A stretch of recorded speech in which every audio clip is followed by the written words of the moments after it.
অনেক দিন হয়ে গেছে বেরোচ্ছে না জলটা। না জলটা কোথায় গিয়ে বেরোবে, সব একদম এখন ভোটও হয়ে গেছে, বললো কি সব জল জল থাকবে না, লিলুয়াতে জল থাকতে দিব না। না থাকতে দেবে না, একটু জল রয়েছে।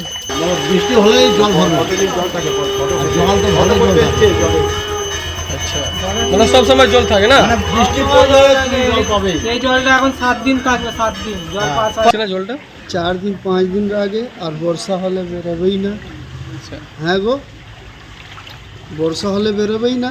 বর্ষা হলে তো বেরোবে না, 6 মাসের বেশি হয়ে যাবে তো জলে বেরোবে না। হ্যাঁ, আর 1-2 দিন হলে তাহলে তো 6 দিন লাগবে বেরোতে।